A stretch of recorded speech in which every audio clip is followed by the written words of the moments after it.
তোষামোদ নয়, ক্ষমতাকে প্রশ্ন করাই গণমাধ্যমের কাজ। আমরা প্রশ্ন করতে চাই আপনার হয়ে, জানতে চাই আপনি যা জানতে চান। শুরু করছি গ্লোবাল টেলিভিশনের নিয়মিত আয়োজন আর কাবেল প্রশ্নগুলো সহজ। এই অনুষ্ঠানে আমরা চলমান ঘটনার নানান তথ্য ও বক্তব্য তুলে ধরি। অতিথিদের কাছে জানতে চাই সেসব তথ্য ও বক্তব্যের প্রতিক্রিয়া ও বিশ্লেষণ। আপনাদের সঙ্গে আছে আমি সাঈদ খান। আমাদের আজকের আলোচনার বিষয়, হাদি হত্যার মূল হোতা কি খুঁজে পাওয়া যাবে? যদিও আমরা নানান সূত্রে খবর পেয়েছি, গণমাধ্যমে খবর বেরিয়েছে, কলকাতাতে দুইজন অন্যতম হত্যাকারী গ্রেপ্তার হয়েছে। এর পেছনের কুশীলব যারা, তাদেরকে খুঁজে পাওয়া সম্ভব কিনা, আদৌ খোঁজা হচ্ছে কিনা, বা এটি একটি রাজনৈতিক হত্যাকাণ্ড হিসেবে বছরের পর বছর অধরাই থেকে যায় কিনা মূল পরিকল্পনাকারী, সে প্রশ্ন আমাদেরও যেমনি তেমনি অনেকেরই। এসব বিষয় নিয়ে আলোচনা করবার জন্য আমাদের সঙ্গে স্টুডিওতে উপস্থিত আছেন বিএনপি নেতা রাশেদ খান। আপনাকে স্বাগত জানাচ্ছি। ধন্যবাদ। এবং আমাদের সঙ্গে আছেন শিক্ষক, প্রকৌশলী ও রাজনৈতিক বিশ্লেষক মার্দিয়া মমতাজ। আপনাকেও স্বাগত জানাচ্ছি। রাশেদ খান, আপনাকে দিয়ে আলোচনা শুরু করতে চাই। আমাদের বাংলাদেশে 1971 সালের পর থেকে জহির রায়হান গুম হলো, সেই থেকে আজ অবধি অনেক ঘটনা ঘটেছে। এর মধ্যে হাদি হত্যাকাণ্ডও একটি অন্যতম আলোচিত ঘটনা, যেটি অন্তর্বর্তীকালীন সরকারের সময় ঘটেছিল এবং সারা বিশ্বে এটি নিয়ে আলোচনা, সমালোচনা এবং এর হত্যাকারীদের খোঁজা হচ্ছিল। আমরা 71 থেকে এ পর্যন্ত এরকম হত্যাকাণ্ডের ক্লু আজ পর্যন্ত উদ্ধার করতে পারিনি, যেমনটি পারিনি জিয়াউর রহমান হত্যাকাণ্ডের পেছনে কারা ছিল সেটি। আদৌ কি আসলে হাদি হত্যার মূল হোতাদের খুঁজে বের করার সুযোগ আছে?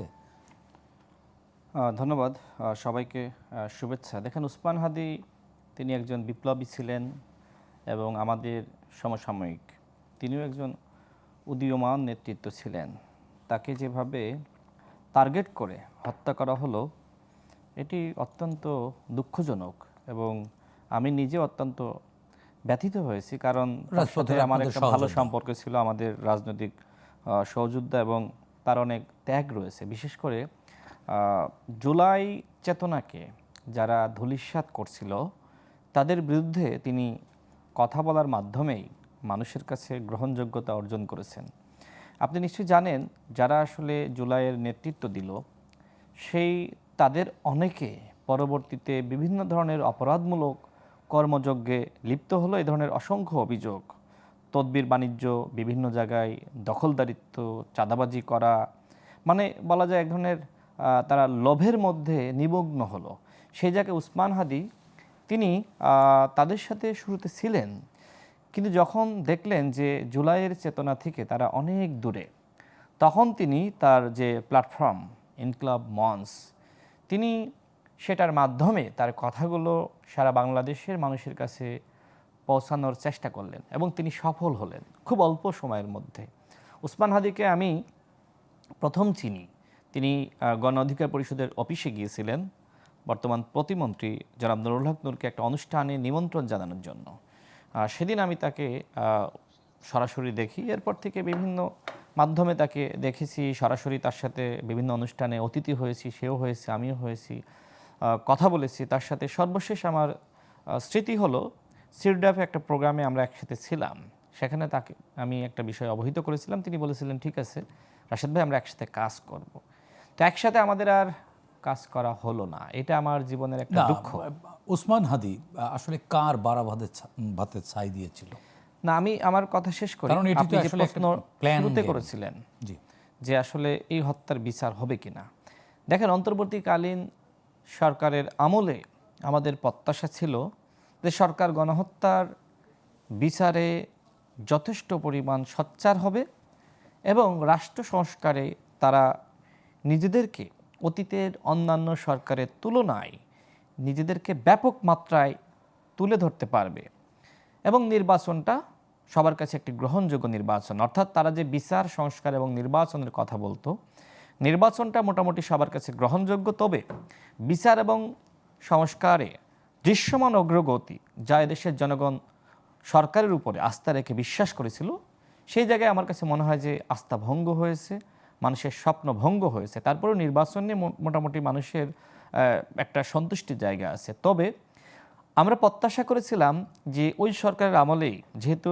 ডক্টর মোহাম্মদ ইউনূস একজন আন্তর্জাতিক গ্রহণযোগ্য ব্যক্তিত্ব এবং তার যে লবিং, পৃথিবীর অন্যান্য দেশের সরকার প্রধানের সাথে তার যে সম্পর্ক, সেটা অবশ্যই একজন নির্বাচিত সরকারের থেকেও ব্যাপক মাত্রায় বলে আমরা মনে করতাম। তিনি কিন্তু কাউকে বাংলাদেশে ফিরিয়ে এনে বিচারের কাঠগড়ায় দাঁড় করাতে পারেননি, এবং তিনি যে কথাগুলো আমাদের সামনে উত্থাপন করেছিলেন সেই কথাগুলো মুখরোচক, শুনতে তিনি খুব ভালো পারেননি, লেগেছিল। এখন তো নির্বাচিত আমি সরকার। সেই কথাই বলছি যে হ্যাঁ। উসমান হাদির বিচারটা করার ব্যাপারে সরকারের যে ধরনের আন্তরিকতা আমরা মুখে মুখে দেখেছি, কিন্তু বাস্তবে সেই আন্তরিকতার বাস্তবায়ন আমরা দেখি নাই। তবে বিএনপি সরকারকে অবশ্যই আপনি ধন্যবাদ জানাবেন যে এই সরকারের যিনি স্বরাষ্ট্রমন্ত্রী, তিনি ভারতের হাই কমিশনার তার সাথে বৈঠক করেছেন এবং তাকে এই যারা অপরাধী, জুলাই গণ অভ্যুত্থানের সময় যারা অপরাধ করেছে, তাদের যারা পলাতক রয়েছে এবং একই সাথে পরবর্তীতে উসমান হাদি সহ বিভিন্ন মানুষকে ক্ষতি করে হত্যা করে ভারতে পালিয়ে রয়েছে, তাদেরকে ফিরিয়ে দেওয়ার ব্যাপারেও তিনি অত্যন্ত আন্তরিকভাবে চোখে চোখ রেখে কথা বলেছিলেন। পরবর্তীতে দুজন গ্রেপ্তার হয়েছে এবং আজকে স্বরাষ্ট্রমন্ত্রী নিজেই বলেছেন যে ওই খুনিদেরকে বাংলাদেশে ফিরিয়ে আনার ব্যাপারে সরকার অত্যন্ত আন্তরিক, অর্থাৎ বন্ধু বিএনপি বিনিময় সরকার চুক্তি তো যে আছে। বিচারের ব্যাপারে আন্তরিক, তার নিদর্শন আমরা কিন্তু দেখা শুরু করেছি। আমরা বিশ্বাস করি যে এই সরকারের আমলে অবশ্যই বিচার এবং সংস্কারের ব্যাপারে দৃশ্যমান অগ্রগতি। আর আপনি যে প্রশ্ন আমাকে সর্বশেষ করলেন যে তিনি আসলে কার বাড়া ভাতে তিনি আসলে হাত দিয়েছিলেন, যদি ওই দুজন আসামিকে বাংলাদেশে অবশ্যই ফিরিয়ে আনা হবে, এরপরে তাদেরকে জিজ্ঞাসাবাদ করা হবে, আমি মনে করি এর পিছনে যত বড়ই রাঘব বোয়াল থাকুক না কেন, বিএনপি সরকার কাউকে ছাড় দিবে না। জি, আমরাও সেই প্রত্যাশা রাখি। মার্দিয়া মমতাজ, বিএনপি সরকার কাউকে ছাড় দেবে না। রাশেদ খান বললেন, স্বরাষ্ট্রমন্ত্রী যখনই ইন্ডিয়ান হাই কমিশনের সাথে আনুষ্ঠানিকভাবে কথা বলেছেন, চোখে চোখ রেখে কথা বলেছেন, তার দুদিন পরেই আমরা দেখলাম দুজন অপরাধী আটক হলো। বন্দি বিনিময় চুক্তি আছে, অবশ্যই আমরা প্রত্যাশা রাখি যে বন্দীদেরকে, অপরাধীদেরকে ফেরত দিবে ভারত। আসলে ওসমান হাদি কার বাড়া ভাতে ছাই দিয়েছিল, কেন? এবং রাজনৈতিক হত্যাকাণ্ডের কিন্তু সুষ্ঠু বিচার বা ন্যায় বিচার আজ পর্যন্ত দেখিনি, নজির স্থাপিত হবে কিনা। জি, আপনাকে ধন্যবাদ এবং যারা শুনছেন আসসালামু আলাইকুম। আসলে এই যে শেষের কথাটা দিয়ে রাশেদ শেষ করলেন, আমি ওইটা বিশ্বাস করতে চাই। ইনফ্যাক্ট আমরা এমন একটা জায়গায় দাঁড়িয়ে আছি, এটা বিশ্বাস করা ছাড়া আমাদের উপায় নাই, বিশ্বাস করতে হচ্ছে। বিশ্বাস করতে হবে। কিন্তু এখানে যে ফাঁকাগুলো আছে, এগুলো আমাদেরকে আবার আশঙ্কা দেয়, আশঙ্কিত করে। কি কি ফাঁকাগুলো লুপহোলস দেখছেন? দেখেন বারবার বলা হলো যে ইন্ডিয়ার পক্ষ থেকে বলা হচ্ছে যে বাংলাদেশে অনুপ্রবেশের সময় তাদেরকে ধরা হয়েছে। এই অভিযোগটা কতখানি হাস্যকর, এটা আমার মনে হয় আমার আর ব্যাখ্যা করার দরকার হবে। তার মানে তাদেরকে খুনি হিসেবে ধরেনি, অনুপ্রবেশকারী হিসেবে ধরেছে। খুনি হয়তো হয়তো, অথবা সে এখানে সেফ হাউসে আছে, সে কেন আসবে? ভারতের সাথে আমাদের সম্পর্কটা যদি আমরা একটু চিন্তা করি, এটা আজকের নতুন কথা না। এবং উসমান হাদি যে কথাগুলো বলতেন, আমার মনে হয় আমার নিজের ইউনিভার্সিটির ছোট ভাই আবরার ফাহাদের কথা মনে হয় যে উসমান হাদি আসলে আবরার ফাহাদের উত্তরসূরি। ভারতের যে সাংস্কৃতিক আগ্রাসন, সেটা নিয়ে কথা বলেছে, প্রতিবাদী তারা দুজন। জি। এবং এই ব্যাপারটা কিন্তু এমন যে সেটা কিন্তু সরকারের বিরুদ্ধেও কথা ছিল না। আবরার ফাহাদ কিন্তু আওয়ামী লীগ সরকারের বিরুদ্ধে কথা বলে নাই, ফেনী নদীর বাঁধ নিয়ে কথা বলেছে। এবং এইটা কেন আওয়ামী লীগকে এভাবে হার্ট করলো যে একটা ছেলেকে রুমে ডেকে কয়েকজন মিলে পিটিয়ে এক রাতে হত্যা করে ফেললো। উসমান হাদির হত্যাকাণ্ডটা অত্যন্ত পরিকল্পিত। একটা ছেলেকে তার পেছনে লাগানো হইলো, সে তার অফিসে গিয়ে দেখা করলো, ইনকিলাব মঞ্চের অফিসে, এবং সেই দিন বাইকে করে ওর সাথেই ছিল, নির্বাচনী প্রচারণার কাজেই ছিল। সুতরাং shooter is not the killer, তাই তো? আমি এই কথাটা কালকে দেখেছি এবং এটা আমাকে খুব চিন্তা করাচ্ছে। Somebody behind. জি। এবং যে পেছনে আছে তারা কিন্তু দেশ ছাড়ে নাই, তারা দেশ ছাড়বে না দেখেই শুটারকে দেশের বাইরে বের করে দিয়েছে, যেন তারা নিজেরা নিরাপদে থাকে। এটা সহজ অঙ্ক। তারা কারা হতে পারে আপনার এখন স্পেকুলেশন বা সাসপিশন কোন দিকে? না, আমি একটা বিচারাধীন জিনিস নিয়ে তো আমি ঝামেলায় যাব না, আচ্ছা, আচ্ছা। তাই না? আমি ওই না, আপনি যেহেতু বললেন যে তারা দেশেই আছে, জি, এখন দেখেন আপনি এটা যেহেতু স্পেকুলেট করতে পারছেন, ওটা স্পেকুলেট করবার সুযোগ কম আপনার চিন্তায়। জি, আমি একটু হিন্টস দিতে পারি। জি, প্লিজ। হ্যাঁ, যে আমরা কিভাবে খুঁজবো, জি। আমরা কিভাবে চিন্তা করব। এটি সরকারের জন্য বা তদন্তকারী জি। না কর্মকর্তাদের সে জন্য সুবিধা। টেকনিক্যালি কাজে লাগবে কিনা সেটা আমি জানি না, আমি একজন নাগরিক হিসেবে যদি বলি। আপনি জহির রায়হানের কথা বলে ভালো করেছেন। সেই হত্যাকাণ্ডটা এবং তার সেই মানে তিনি মাইক্রোবাসটারও কিন্তু হত্যাকাণ্ডের কোনো শিকার হয়েছেন কিনা আমরা জানি না। আমরা জানি না এবং সেটারও কোনো সমাধান হয় নাই। অনেকেই দায়টা অনেকের উপর দেওয়ার চেষ্টা করেছেন, এটা কিন্তু এটার কোনো প্রমাণ হয় না। আপনি দেখেন এটা কি সেই ৭১-এই কি শেষ? আপনি জিয়াউর রহমানের হত্যাকাণ্ডের কথা বলেছেন, আপনি ২১শে আগস্টে গ্রেনেড হামলার কথা বলেন, কোনোটারই কোনো সমাধান হয় নাই। তার মানে এগুলোর পিছনে এত বড় একটা এন্টিটি In আছে। fact, আমরা আফটার লিবারেশন ন্যায়ভিত্তিক শাসনের রাষ্ট্র তৈরি করতে পারিনি। এটার মানে হচ্ছে যে ভারত আমাদেরকে আসলে এমনভাবে আমাদের সিস্টেমের ভেতরে হস্তক্ষেপ করছে যেখানে আমাদের নিজেদের স্বাধীনতা সার্বভৌমত্ব কতখানি টিকে আছে। ওসমান হাদি বারবার এটা ধরায় দেওয়ার চেষ্টা করতেন, তাই না? যে এই জিনিসগুলো কই, এই টাকাটা কই, এই ফান্ডটা কই। তো তাকে সরায় দেওয়াটাই আসলে নিরাপদ মানে ছিল। এটি কি তাহলে যাদেরকে আপনি ইন্ডিকেট করছেন, যেটুকু আমি বুঝতে পারছি যে পার্শ্ববর্তী কোনো রাষ্ট্র এটার পেছনে মদত জুগিয়েছে, অবশ্যই এখানে অবশ্যই যে দুজন আটক হয়েছে বা যারা আটক হয়েছে তারাই বাস্তবায়ন করেছে, এরকম কিছু? তারা খুব মানে বলে না যে একদম নিচের তৃণমূলের একটা জিনিস, এবং আপনি যদি তাকে ধরে কে প্ল্যানার তাকে খুঁজে বের করার চেষ্টা করেন, এটা কোনোদিন হয় না। আচ্ছা আচ্ছা, এটা সম্ভব না। কারণটা কি? কারণ হচ্ছে যে করবে সেই ছাপ রাখে না। আচ্ছা। আপনি জানেন যে ক্রাইমগুলোর সময় যে আসলে ক্রাইমটা মানে ঘটায়, অনেকগুলো ক্লাস্টার আছে জি, এখানে। অনেকগুলো লেয়ার থাকে। সুতরাং যে প্ল্যান করে তাকে ধরা যায় না। আমি দুইটা কথা বলে শেষ করি। একটা হচ্ছে যে দেখেন, প্রথম কথা হলো এই বিচারহীনতার সংস্কৃতিটা আমাদের দেশে আছে, রাজনৈতিক হত্যাকাণ্ডের বিচারহীনতার সংস্কৃতি। বিএনপি কখনোই নিজের দলের যে ফাউন্ডার সেই হত্যাকাণ্ডের বিচার কিংবা কারা করেছিলেন সেটা খুঁজে পায়নি অথবা চেষ্টা করে নাই। এখন করবে কিনা মানুষের চাপে সেটা চিন্তা করার বিষয়। কিন্তু যে ভারত আমাদের দেশ থেকে পালিয়ে যাওয়া একজন দুষ্কৃতিকারী এক্স প্রধানমন্ত্রীকে লুকিয়ে রেখেছে, তাকে কথাও আবার বলতে দিচ্ছে, তার নেতাকর্মীদের সাথে যোগাযোগ করতে দিচ্ছে, সেই ভারত কতখানি সদিচ্ছা নিয়ে আমাদের পাশে দাঁড়াবে, এটা একটা প্রশ্ন। দ্বিতীয় প্রশ্ন হচ্ছে, তার মানে এই হত্যাকাণ্ডের একেবারে রিয়াল ক্লু ভারতের হাতেই আছে, এটা তো স্পষ্ট। স্পষ্ট। নইলে একটা ক্রিমিনাল না, সবার আপনি আগে যে বলছেন যে এখানে ক্রাইম করে লুকিয়ে কোথায় আছে। পালায়? সেফ না, জায়গায় তো পালায়। আপনি বলছিলেন যে যারা করিয়েছে তাদের পালাতে না হয়, তার মানে তারা এখানে আছে।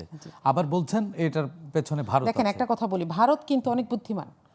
ভারত কখনো বাংলাদেশে এসে কোনো কাজ করে না, সে লোক পাঠায় অথবা এখানের কাউকে ম্যানেজ করে। সেই কেউ কারা হতে পারে আপনার অনুমানে, বা যেটা আপনি জানি না কাদের সেটা তো আপনি বলতে যেহেতু পারছি না। রাজনীতি নিয়ে বিশ্লেষণ করেন, একজন রাজনৈতিক আচ্ছা, বিশ্লেষক। আরেকটা শেষ কথা বলি, সেটা হচ্ছে যে উসমান হাদিকে যখন দাফন করা হলো এবং খুব সিগনিফিকেন্ট একটা জায়গায় দাফন করা হলো, আপনি তখন দেখবেন যে কিছু অনেক মানুষ সম্মানিত জায়গায় প্রতিবাদ করেছে। এমনকি আমি ১২ তারিখে নির্বাচনে বিএনপি জেতার পরে এটাও দেখেছি, আমার মনে হয় রাশেদ উনিও দেখেছেন, যে এখন বলা হচ্ছে যে ওই জায়গা থেকে উসমান হাদির কবরটা সরিয়ে ফেলা হোক। এখন তো আমাদের হাতে ক্ষমতা, এখন তো আর ইন্টারিম নাই। তার মানে কি আলটিমেটলি ঘুরে ফিরে এই ক্ষমতাসীন সরকারকেই আপনি ইন্ডিকেট করছেন? দায়িত্ব নিতে হবে। মানে তারাই এই দাবিগুলো না, জানাচ্ছে। আমি এটা বলছি না যে তারা ঘটনাটা ঘটিয়েছে। ১২ তারিখের আগ পর্যন্ত যে প্রত্যেকে রাজনৈতিক দল হিসেবে ছিল, কিন্তু এখন আমি বলছি বিএনপি কিন্তু এখন সরকার, কিন্তু বিএনপি না, সরকার জনগণের, সরকার সবার। সরকারকে দায়িত্ব নিতে হবে এবং এই লুপ হোলগুলো খুঁজে বের করতে হবে। সরকার তো রাশেদ খান তো বললেন যে সরকার যথেষ্ট আন্তরিক এই বিষয়টিতে। তো আমরা সেটা দেখব, কিন্তু এখানে আশাবাদী হতে গেলে আমাদের অনেকগুলা নিকট অতীত মনে পড়ে, তাই না? আমরা শুধু একমাত্র প্রধানমন্ত্রী না। আপনি আশাবাদী হতেই পারছেন না। আমার কষ্ট হচ্ছে। দেখেন, শুধু একজন প্রধানমন্ত্রী না, তার ক্যাবিনেট, তার জাতীয় মসজিদের খতিব পালিয়ে গেছে, তাদেরকে আনা যায় নাই। এবং তার ক্যাবিনেটের এক একজনের বিরুদ্ধে যেই মামলাগুলো, যে পরিমাণ তহবিল তশরুফের অভিযোগ, সেগুলোকে তো ফিরিয়ে আনতে হবে। সেই টাকাগুলো, পাচারকৃত টাকাগুলো ফিরিয়ে আনতে হবে, কিন্তু আমরা তো কোনো দিক দিয়ে কোনো সহযোগিতা পাচ্ছি না। এখন প্রথম কথা হচ্ছে ভারতের, প্রথম কথা হচ্ছে এটা যে ভাই যে কথাটা বলছিলেন যে বন্দি বিনিময়ের চুক্তি আছে, কোন চুক্তিটা এ পর্যন্ত মানা হয়েছে আমাকে দেখান। কিন্তু অনুপ চেটিয়াকে তো আমরা ঠিকই ফেরত দিয়েছিলাম। আমরা দিয়েছিলাম। আমাদের সম্পর্ক যদি ন্যায্যতার ভিত্তিতে হয়, সমতার ভিত্তিতে হয়, তাহলে আমরা কেন পাবো না? সেটার প্রশ্নটা তো আমারও।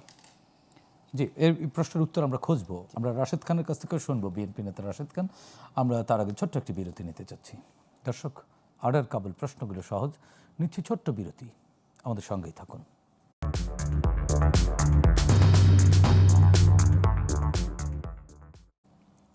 দর্শক, বিরতির পর আবারও স্বাগত জানাচ্ছি আর কাবুল প্রশ্নগুলো সহজ। আমাদের সঙ্গে আলোচনার জন্য স্টুডিওতে আছেন বিএনপি নেতা রাশেদ খান, আছেন প্রকৌশলী রাজনৈতিক বিশ্লেষক মার্দিয়া মমতাজ। বিরতির আগে মার্দিয়া মমতাজ, আপনার কাছ থেকে আলোচনা শুনছিলাম। আমরা রাশেদ খান, আপনার কাছ থেকে একটু আলোচনা শুনতে চাই।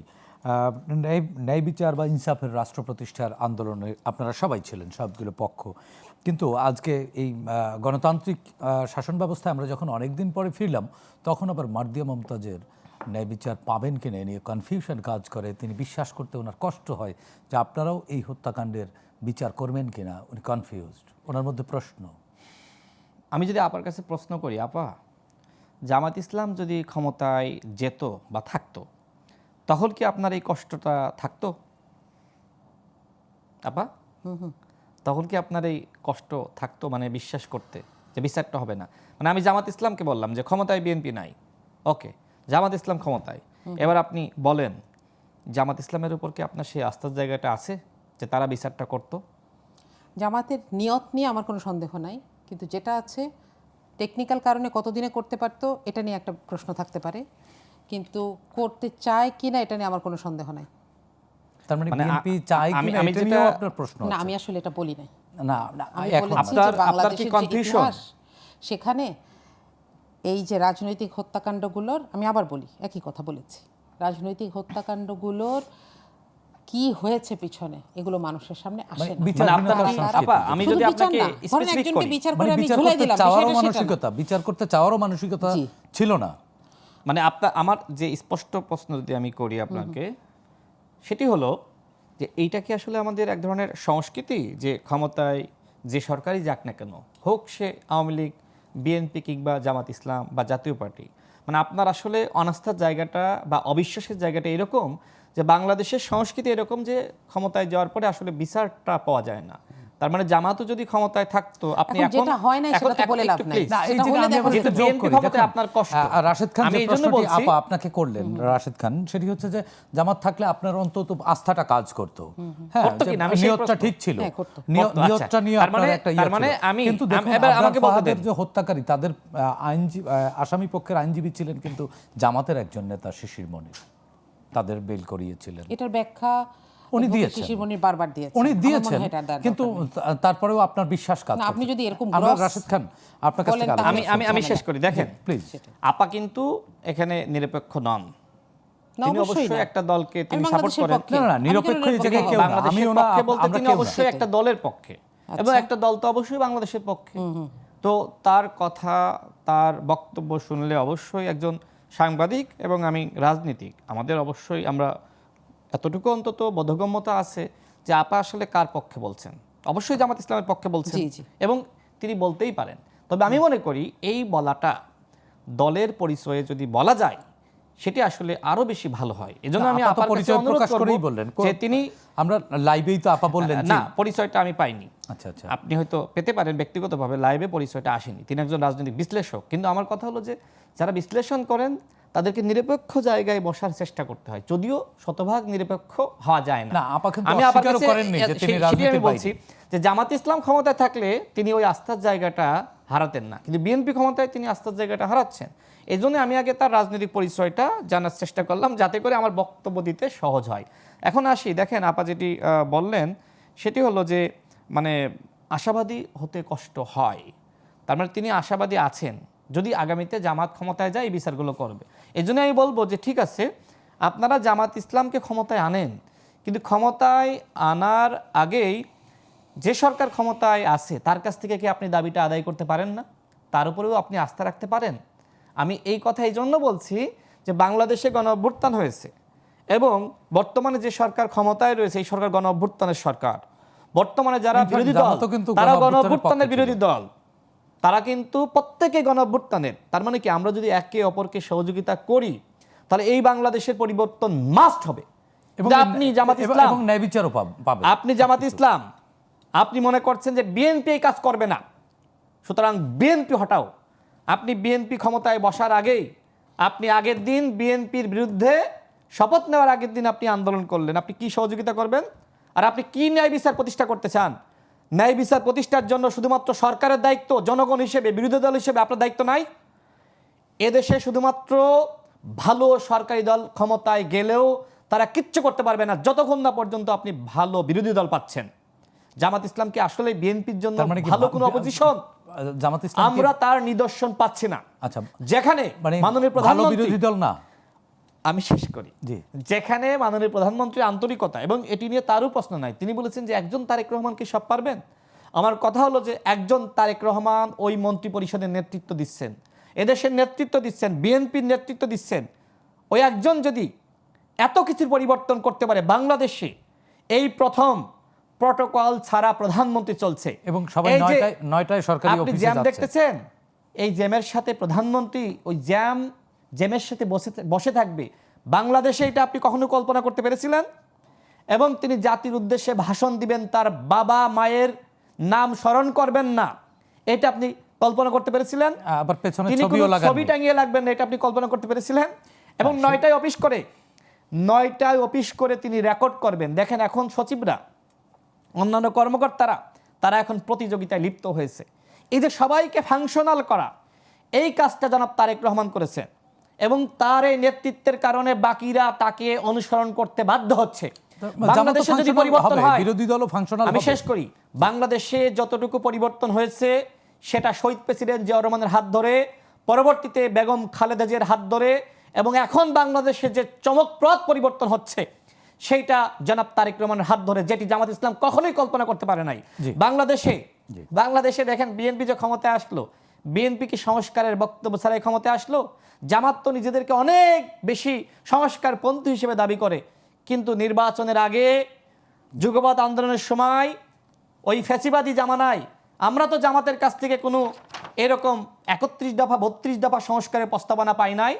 তাহলে যে দল, আমি শেষ করি প্লিজ, আমাকে শেষ করতে দেন, যেহেতু আপনি প্রশ্ন করেছেন, যে দল ক্ষমতায় রয়েছে, ক্ষমতায় যাওয়ার আগেই তার পরিকল্পনা প্রকাশ করেছে, এবং সেই পরিকল্পনা অনুযায়ী তিনি যা বলেছিলেন তার থেকে আরো বেশি বেশি করতেছেন, যেটা আপনার মাথায় ছিল না, যেটা তিনি তার পুস্তকে তো লেখেনই নাই, যেটা তার চিন্তার মধ্যে পরিকল্পনা। আমি শেষ করে দিই 30 সেকেন্ডে। তিনি এসেই বলেছিলেন, আই হ্যাভ এ প্ল্যান। আমি এতটুকু বলতে চাই আপা, আপনাকে জামাত ইসলাম কল্পনাই করতে পারবে না যে জনাব তারেক রহমানের কি কি প্ল্যান আছে। আপনারা শুধু টকশোতে এসে এবং ওই বিক্ষোভ মিছিল করে আপনারা শুধু হতাশা ব্যক্ত করবেন, কিন্তু এদেশের জনগণ তারেক রহমানকে গ্রহণ করেছে। তারেক রহমানের হাত ধরেই এদেশের উন্নতি হবে, এই দেশের পরিবর্তন হবে, ন্যায় বিচার প্রতিষ্ঠা পাবে, গণমাধ্যমের স্বাধীনতা নিশ্চিত হবে। আপনি যা প্রত্যাশা করছেন সেটা জামাত ইসলামের নেতৃত্বে হবে না, সেটা তারেক রহমানের নেতৃত্বে হবে। আপনারা শুধু হতাশার মধ্যেই থাকেন, হতাশা ব্যক্ত করছেন। এটার কারণটা কি? আপনারা তো সহযোগিতা করতে পারেন, কারণ পার্লামেন্টে অপোজিশন পার্টিও পার্ট অফ গভর্নমেন্ট, তাই তো? তো সেই জায়গা থেকে রাশিদ খানের যে অভিযোগ যে আপনারা হতাশা প্রকাশ করছেন, এরই মধ্যে ন্যায় বিচার পাবেন না বা বিশ্বাস করতে কষ্ট হচ্ছে, এটি আপনাদের রাজনৈতিক স্ট্যান্ডবাজি কিনা আসলে? আচ্ছা, প্রথম কথা হচ্ছে যে আমি যে প্রশ্নটার জবাব আপনি চেয়েছিলেন জনাব রাশেদের কাছে, সেটা আমি শুনি নাই। তিনি রিয়ালিটি শিফট করে যদি জামাত ক্ষমতায় থাকতো সেখানে চলে গেছেন, এবং যেটা হয় নাই সেই রিয়েলিটিকে তো আমি এখন জোর করে বাস্তবতা বানিয়ে সেটা জবাব দিতে পারি না। আমি আপনাকে বারবার বলেছি যে সরকার গঠনের পরে এটা কিন্তু বিএনপি সরকার না, এটা বাংলাদেশের সরকার। এবং আমি বাংলাদেশের ইতিহাসটা বলেছি, বাংলাদেশের ইতিহাসে এই ডিফিকাল্টিগুলো হয়েছে, এবং এখানে ভারতের মদদ ছিল, যেখানে দেশপ্রেমিকদেরকে হত্যা করা হয়েছে। হ্যাঁ, এটাই বলছি, এটা কিন্তু আস্থাহীনতা না, এটা আশঙ্কা। একটা আশঙ্কা বললে, এতগুলো আশঙ্কা নিয়ে আমরা আশাবাদী হব কবে? আশাবাদী হব কিভাবে? উনি তো অনেকগুলো পয়েন্ট বলেছেন কিভাবে আশাবাদী হব, সেগুলোতে তো আমার কোনো দ্বিমত নাই। আচ্ছা, এবং আপনি আজকেও দেখবেন, আপনি যে অ্যাডভোকেট শিশির মনিরের কথা বলেছেন, তিনি জনাব তারেক রহমানের এই যে পজিটিভ মুভগুলো নিয়ে একটা বড় লেখা দিয়েছেন, আমার খুব ভালো লাগছিল পড়তে। বাংলাদেশে এই রাজনৈতিক সংস্কৃতি নতুন, যে একজন বিরোধী দলের সংসদ সদস্য পদপ্রার্থী ছিলেন, তিনি প্রধানমন্ত্রীর প্রশংসা করে এবং বেশ কিছু পয়েন্ট করে লিখেছেন, আপনি দেখবেন। আমি আপনাকে যেটা বলেছি সেটা সরকারের সামনে ডিফিকাল্টি। আমি যখন আপনাকে বলবো যে আপনি এখান থেকে নামবেন, দেখে নেবেন এখানে একটা সিঁড়ি আছে। তার মানে সব হ্যাঁ, জনগণের, সব কিন্তু- নাগরিকেরই কি এরকম বিশ্বাস করতে কষ্ট হয়? আপনি তো নাগরিক না না, হিসেবে এটা বলেন। বিশ্বাস করতে কষ্টের কিছু না। আমি আপনাকে সাবধান করছি যে আচ্ছা, আপনি আচ্ছা। দেখে নামবেন। তার মানে এই না যে আমি আপনাকে অনাস্থা করছি আপনি নামতে পারবেন না। আচ্ছা, আমি আপনাকে সাবধান করে দিচ্ছি। আপনি যদি বলেন যে আমার হাতটা ধরেন, আমি আপনার হাতটা ধরবো। তার মানে কি বিরোধী এই দল হত্যাকাণ্ডের, মানেই এটা। তার মানে হচ্ছে এই হত্যাকাণ্ডের যদি মূল হোতাদের খোঁজে এই সরকার সফল হবে, এবং সরকারের সেই মানসিকতা যে আছে, সদিচ্ছা থাকলে কোনো কিছু সদিচ্ছা অসম্ভব না। আছে, জি। রাশেদ খান তো বললেন যে সদিচ্ছা আছে, এগুলো মানতে তো আপনার আপত্তি না নেই। না, কোনো অসুবিধা নেই, মানে কোনো তাইলে তো আর অসুবিধা আপনার নেই। মধ্যে হতাশা বা বিশ্বাস করতে কষ্ট হওয়ার কথা না। না, আমি কিন্তু সেটা বলিও মানে না। কষ্ট কেটে গেছে তাহলে। আমার কষ্ট আগেও ছিল না। আমি আচ্ছা। বলছি বাংলাদেশের সামনে এই আশঙ্কা আছে, এবং জানেন এই আবারও তো রিয়েলিটিকে, আশঙ্কার কথা এই বললেন। জিওপলিটিক্সের রিয়েলিটিকে আমরা কোনোদিন ভুলতে পারবো না। আচ্ছা। বাংলাদেশের অস্তিত্ব যতদিন আছে, বাংলাদেশের সাথে একক একটি দেশের দীর্ঘতম সীমান্ত, এটা পৃথিবীর আর কোথাও নাই। এবং আমরা এমনভাবে সারাউন্ডেড, আমাদেরকে খুব ক্যাপচার করার মতোই মনে হয়। ম্যাপটা দেখলে মনে হয় আর একটু কি তো বাকি ছিল, তাই না? মানে এই গিলতে রিয়েলিটিকে তো আমি চোখ বন্ধ করে রাখতে পারবো না। এটা নিয়ে যদি আমি আপনাকে সাবধান করি, আমি কিন্তু আপনাকে অনাস্থা করছি না। মানে ম্যাপটা গিলতে গিলতে ছোট করে ফেলেছে, তার মানে কি বাংলাদেশ আরো বড় ছিল? না, সেটা বলি নাই। আপনি যেটা আছে সেটাকেই দেখেন। আচ্ছা, হ্যাঁ, তার মানে ছোট হলো সেই কি করে? রিয়েলিটিটাকে তো আমরা অস্বীকার করতে পারবো না। এটাকে সাবধান করবে গণতন্ত্রের বিরোধী দলের সংজ্ঞাই এটা। আচ্ছা আচ্ছা। না, তাহলে রাশেদ খান যেগুলো বললেন যে আপনি রাজনৈতিক কারণে বিরোধিতা করছেন, ওনার বক্তব্য অনুযায়ী, আমি বিরোধিতা করি নাই, উনি কোথায় এটা খুঁজে পেয়েছেন আমার কোনো ক্লু নেই। আমি তার মানে উনি উঠে মানে পায়ে পড়ে লাগছে এরকম? একটু টেনশনে আছে আমার মনে হয়। উনি সরকারি দলের একটু টেনশন থাকে। কি হ্যাঁ, tension উনি থাকে? মনে হয় একটু টেনশনে আছে। রাশেদ খানরা তো ও, টেনশন। আরেকটা মজার কথা বলি আপনাকে, যে উনি আমাকে বলছিলেন আমি নিরপেক্ষ কিনা। আমি নিরপেক্ষ না, আমি এটা কখনো লুকাই নাই। আমরা কেউই আমার নিরপেক্ষ সোশ্যাল না। মিডিয়া থেকে শুরু করে প্রত্যেকটা মিডিয়ায় আমি এটা জানিয়েই যাই।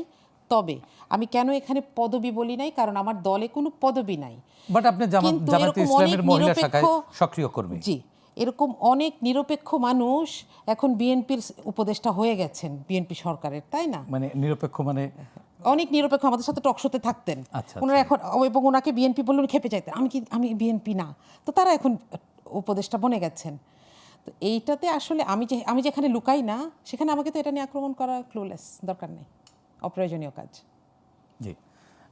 তার মানে এই জায়গায় যে আলোচনা হচ্ছে, যে পরিবেশে আমরা আলোচনা করছি, পার্লামেন্টেও এমন পরিবেশ যদি নিশ্চিত করা যায়, তাহলে নিঃসন্দেহে এই সরকার সফল হবে। এবং সরকারের সফল হওয়া নির্ভর করে কিন্তু অনেকটাই অর্ধেকটা বিরোধী দলের উপরে। জি, এটা তো মানেন। সেই এফেক্টিভ বিরোধী দল আপনারা হতে পারবেন কিনা, কারণ সাধারণ জনগণের এটি নিয়ে সন্দেহ আছে, রাজনৈতিক সন্দেহ আছে, যে আপনাদের রাজনৈতিক যে পথচলা, যে এই পথচলা নিয়ে মানুষের নানান ধরনের প্রশ্ন আছে। আপনি নিজেও জানেন, আপনি এই প্রজন্ম, ৭১-এর পরবর্তী প্রজন্ম, আপনার মধ্যে নিশ্চয়ই এই প্রশ্ন আছে, এবং এই প্রশ্নের উত্তর হয়তো আপনি খুঁজে পেয়েছেন বা এখনো খুঁজছেন। আপনারা কতটা এফেক্টিভ বিরোধী দল হবেন জি, জামাতের যাতে জন্য কিন্তু এটাই। সংসদ সফল হয়? আপনার কাছেই আসবো, আমরা ছোট্ট আরেকটি বিরতি নিতে চাচ্ছি। দর্শক, আর কাবুল, প্রশ্নগুলো সহজ, নিচ্ছে আরও একটি ছোট্ট বিরতি, আমাদের সঙ্গেই থাকুন।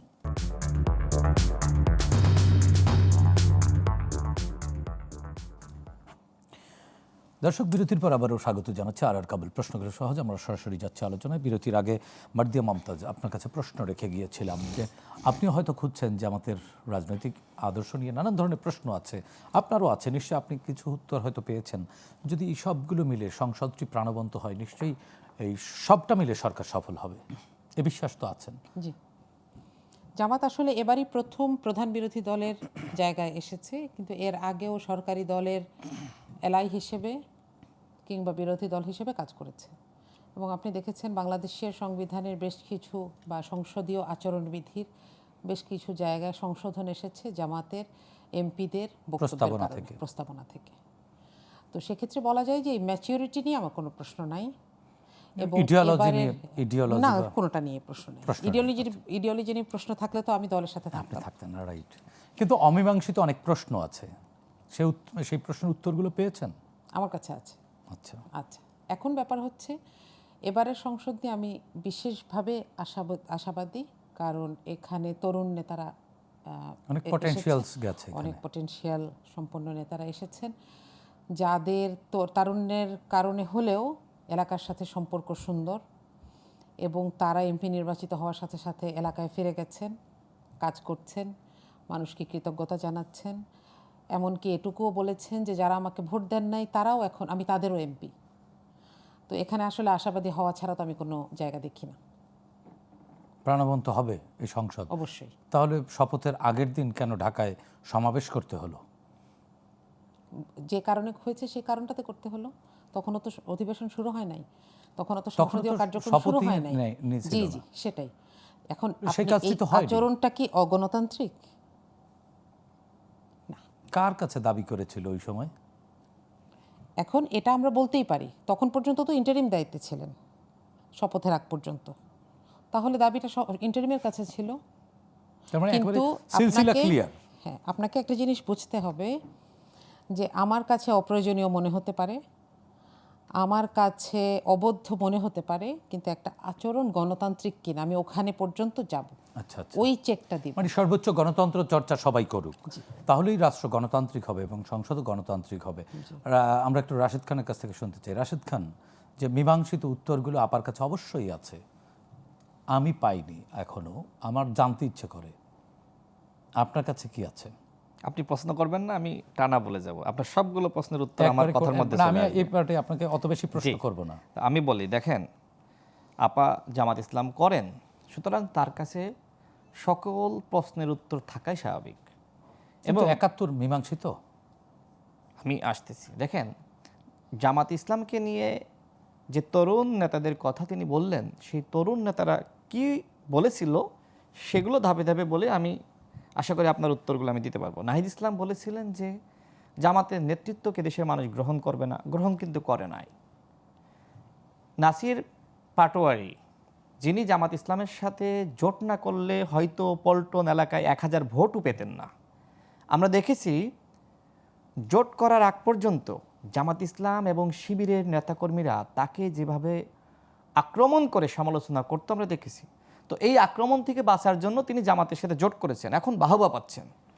এই নাসির পাটোয়ারি তিনি বলেছিলেন যে আপাত ভারতের আধিপত্যবাদের বিরুদ্ধে কথা বলছেন, খুব ভালো, আমরাও বিশ্ববিদ্যালয় থেকে আন্দোলন সংগ্রাম করেছি। দেখেন, তিনি বলেছিলেন জামাত ইসলাম হলো ভারতের এক্সটেনশন, অর্থাৎ ভারতের দল, ভারতের সৃষ্ট দল। আপনি দেখেন হাসনাত আবদুল্লাহ, তিনি সাংবাদিকদের কাছে প্রশ্ন করেছিলেন জামাত ইসলাম কি ইসলামিক দল? তো কি বলবেন আপনি?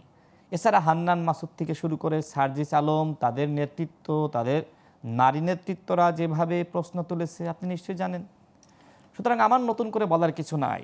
সব থেকে বড় কথা, সরোয়ার তুষার তিনি বলেছে জামাত ইসলাম আমাদের সাথে প্রতারণা করেছে, তাকে আসন ছেড়ে দিয়ে আবার সেখানকার প্রার্থী তার সাথে মেকানিজম করেছে। ওই যে সবসময় বলছে না ইঞ্জিনিয়ারিং ইলেকশন মেকানিজম, তো এনসিপির সাথে জামাত ইসলাম সব থেকে বড় ইলেকশন মেকানিজম করেছে। সর্বশেষ বলি, তারা তো বলছে যে বিভিন্ন আসনে 30 থেকে 50টি আসনে জালিয়াতি হয়েছে। জামাতের আমির এবং নাহিদ ইসলাম তারা কি আসলে নির্বাচনে পাশ করেছে নাকি অন্তর্বর্তীকালীন সরকার তাদেরকে পাশ দেখিয়েছে?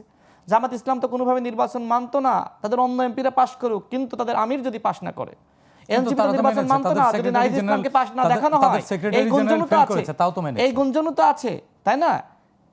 তারা তো অন্যান্য প্রার্থীদের বিরুদ্ধে অভিযোগ করছে, এমনকি বলছে ওই সময় অন্তর্বর্তীকালীন সরকার এবং এই সরকারের সবথেকে বেশি সুবিধা নিয়েছিল জামাত ইসলাম এবং এনসিপি। তারা এখন বলছে অন্তর্বর্তীকালীন সরকারকে 5 বছর যারা রাখতে চেয়েছিল তারা বলছে ওই সরকার ইলেকশন মেকানিজম করেছে, এবং ওই যে অন্তর্বর্তীকালীন সরকার ইলেকশনটা করলো এমন একটা বয়ান সৃষ্টি করছে মনে হচ্ছে ইলেকশনটা বিএনপির অধীনে হয়েছে। মানে আমি কি বলবো, জামাত ইসলাম এই যে মানুষকে ইসলামকে সামনে এনে, একদিকে এটা বলতে গেলেও সময় লাগবে, আমার মনে হয় আপার এই প্রশ্নটা খোঁজা উচিত যে তাহের ভাই তাদের এমপি বলছে যে জামাত ইসলাম ইসলামী শরিয়া প্রতিষ্ঠা করবে না এবং মডারেট ইসলাম তারা বাস্তবায়ন করতেছে। আমি জানি না আসলে ইসলামকে তারা নতুন করে কিভাবে মডারেট করবে। আল্লাহ রাসূল যেভাবে আসলে ইসলামকে আমাদের সামনে হাজির করেছে, জামাত ইসলামের নেতৃত্বে নতুন ভাবে আসলে তারা কিভাবে মডারেট করবে আমি জানি না। আমরাও ইসলাম মানি, আল্লাহ রাসূলকে মানি, কিন্তু ইসলামকে সামনে এনে এই যে জান্নাতের টিকিট বিতরণ করার নামে টাকা বিতরণ করা, কাঁচা টাকা বিতরণ করে আজকে জামাত ইসলাম মানুষকে, গরিব মানুষকে যেভাবে বিভ্রান্ত করছে, এটা কোন ইসলামিক রাজনীতি না। দান করবে না এক হাতে, এই যে টেবিলের নিচ দিয়ে, ওই হাত জানবে না। আপনি বলতেছেন কি এই যে তোমাকে না 10 কেজি চাল দিয়েছিলাম, ভোটটা এসেছে আমাকে দাও, এই যে ওয়েলফেয়ার মেকানিজমের নামে ধোঁকাবাজি করা, প্রতারণা করা, ইসলামকে সামনে এনে মানুষের সেন্টিমেন্ট নিয়ে কাজ করা, রাশিদ খান, আমরা এইটা আসলে অত্যন্ত আলোচনা করতে দুঃখজনক। চাচ্ছিলাম সামনের দিকের যে সংসদটি হবে সেই সংসদটি কতটা এফেক্টিভ হবে, না, জামাত কতটা ইসলাম যখন সাধারণ বিরোধী দল, মানুষের হবে, জামাত সাধারণ ইসলাম মানুষের অধিকারের কথা উঠবে, জামাত ইসলাম দেখেন সেগুলো নিয়ে। তারা হচ্ছে আপনার ৭ তারিখে সরকার শপথ নিল যেদিন, তার আগের দিন তারা সরকারের মানে বিএনপি সরকারে যায়নি, তারপরেও বিএনপিকে ইঙ্গিত করে তারা সমালোচনা করলো যে অন্তর্বর্তীকালীন সরকারের সব থেকে বেনিফিশিয়ারি জামাত, এবং প্রশাসনকে জামাতিকরণ করা হয়েছিল। ভিসি বলেন, বিভিন্ন জায়গায় ডিসি বলেন, বিভিন্ন জায়গায় এসপি বলেন, যখন জামাত শিবিরের লোকদেরকে নিয়োগ দিয়েছিল সরকার তো ভালো ছিল। যখন সরকার তারা দেখছে যে সরকার একটা সুষ্ঠু নির্বাচন দিয়েছে, জামাতের হাতে ক্ষমতা দিয়ে গেল না, এইটাই অন্তর্বর্তীকালীন সরকারের সবথেকে রাশিদ বড় খান, আমরা অপরাধ। শুনবো আপনার কাছ থেকে আলোচনা শুনবো। আমরা আরো একটি ছোট্ট বিরতি নিতে চাচ্ছি। দর্শক, আর কাবুল প্রশ্নগুলো সহজ নিচ্ছে আরো একটি ছোট্ট বিরতি, আমাদের সঙ্গেই থাকুন।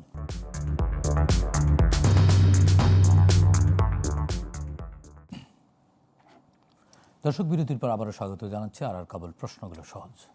সরাসরি যাচ্ছে আলোচনায়। রাশিদ খান, আপনার কাছে ছিলাম। আপনি যে প্রশ্ন করেছিলেন সেটির উত্তর দিয়ে দেখেন, আপা যে কথা বললেন শুনতে ভালো লাগলো। যদি জামাত ইসলাম এই ধরনের আচরণ করে খুবই ভালো লাগবে, কিন্তু ইতিমধ্যে জামাত যাদেরকে মুখপাত্র হিসেবে সামনে রেখেছে, অর্থাৎ এই মুহূর্তে তো এনসিপি জামাতের মুখপাত্র, সেই মুখপাত্রের নেতারা যে ভাষায় কথা বলছে যে এই কাজ না করলে আমরা রাজপথে আন্দোলন করব। কি কাজ? দেখেন, ঐক্যমত কমিশনে যখন আলোচনা হয় তখন কিন্তু বিএনপির পক্ষ থেকে বলা হয়েছিল আমরা এগুলো পারবো, এগুলো পারবো না, এবং বিএনপির সংস্কারের নিজস্ব ৩১ দফা ছিল। এমনকি যতগুলো সংস্কারের প্রস্তাবনা সামনে আসলো, বিএনপি 80% ব্যাপারে একমত হলো, 20% বললো যে এটা আসলে একদিনে সংস্কার সম্ভবপর নয়, সংস্কার একটি ধারাবাহিক প্রক্রিয়া, আমরা ধারাবাহিকভাবে ওই দিকে অগ্রসর হব। কিন্তু জামাত ইসলাম চাচ্ছে শতভাগ এখনই মেনে নিয়ে এখনই সংস্কার করে ফেলাক। কিন্তু এটা কি আসলেই সম্ভব? একদিনে সব সংস্কার হয়? যদি হতো তাহলে তো অন্তর্বর্তীকালীন সরকার 18 মাসে অনেক সংস্কার করতো, কিন্তু পারে নাই। তো আমারও সেই একই কথা যে বিএনপিকে যদি আসলে আপা যে ভাষায় বলছে যতটা চমৎকারভাবে, জামাত ইসলাম যদি ওই চমৎকারভাবে সহযোগিতা করে তাহলে সংসদীয় গণতন্ত্র সুন্দর হবে। তবে এখনো পর্যন্ত তারা যে ভাষায় হুমকি দিচ্ছে, মনে হচ্ছে তারা ওয়াকআউট করবে। কেন?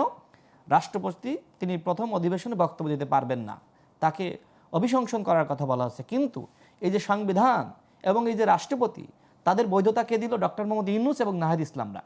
এই সংবিধান মেনে তারা যেদিন শপথ নিল, 1 বছর পরে এসে বলছে এই সংবিধান মানি না, ছুঁড়ে ফেলাও। কেন? তাহলে আপনারা সংবিধান কেন মানলেন? ওই সময় তো ছুঁড়ে ফেলতে পারতেন। রাষ্ট্রপতির হাতে আপনি কেন শপথ নিলেন?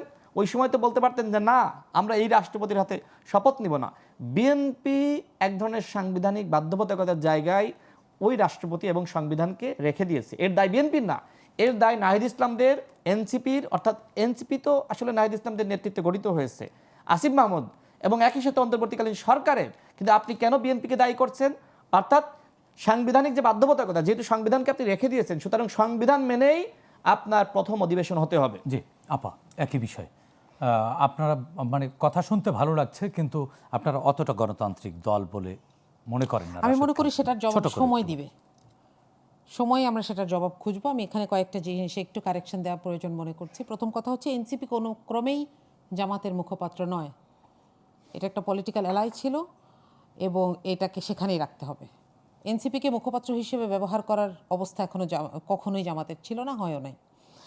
কারণ একটু আগেই রাশেদ বলেছেন যে ওই যে জামাতের সহযোগিতা না পেলে 1000 ভোটও পেত কিনা সন্দেহ। সুতরাং এখানে বোঝা যাচ্ছে কে আর কার উপর ডিপেন্ডেন্ট, খুবই স্বাভাবিক।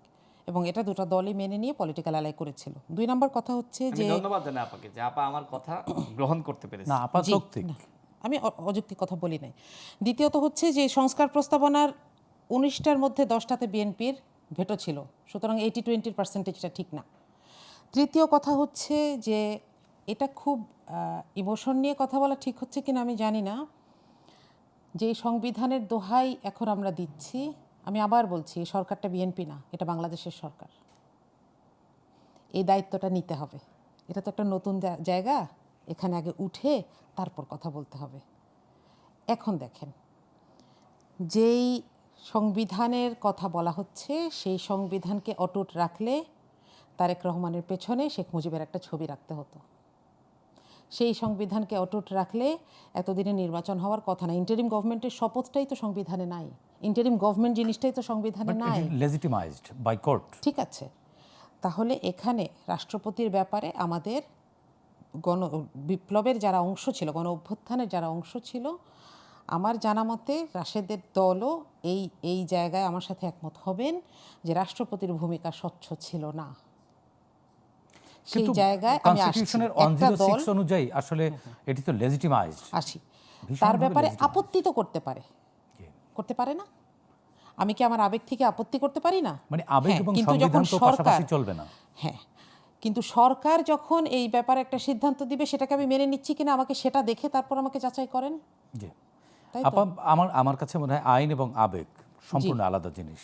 আইন দ্বারা যেটি বৈধতা পেয়েছে জামাত সেখানে ইসলাম আবেগ আবেগের দিয়ে সুযোগ রাজনীতি তো কম। করছে এবং এই আবেগের মাধ্যমেই তারা রাজনীতি করতে আমার- চায়। আপাকে শেষ বাংলাদেশের করতে দিই, আইন আমরা এবং 30 সংবিধান সেকেন্ডে শেষ করব। সেটাকে আপা, আপনি স্বীকৃতি করে না। ছোট্ট করে 30 সেকেন্ড আমরা শেষ আমার করব। শেষ কথাটা হচ্ছে এই আবেগটা না থাকলে জনাব তারেক রহমানকে দেশে ফিরে আসতে হতো না, 24ও হতো না। মানে শুধু আবেগের বশেই বা আবেগের ফসল হিসেবেই তারেক আবেগ রহমানের দেশে আমাদেরকে এই ফেরা। গণ-অভ্যুত্থানের রাশেদ খান মধ্য একেবারে দিয়ে 30 নিয়ে সেকেন্ডে আসছে, আপনিও কি তাই মনে করেন? সেটাকে আমাদেরকে শোনেন, স্বীকার করতেই আবেগ তো হবে। আমারও আছে। আমি তো চাইনি যে এই জি রাষ্ট্রপতি অবশ্যই, আমি এখানে এটা জানি, থাকুক। জানি দেখেই কিন্তু বলছি। কথা হলো এই রাষ্ট্রপতিকে তো আপনি রেখেছেন। জামাত যাদেরকে সমর্থন দিয়ে এমপি বানালো, আপা আমার সাথে একমত হয়েছে, আমি ধন্যবাদ জানাই যে জামাত ইসলাম সমর্থন না দিলে নাসিরউদ্দিন পাটোয়ারি 1000 ভোটও পেত না। এটা আপা স্বীকার করেছেন, আমরা এর জন্য শেষ আপনাকে করব, ধন্যবাদ। রাশেদ খান 30 সেকেন্ড সেই একেবারে।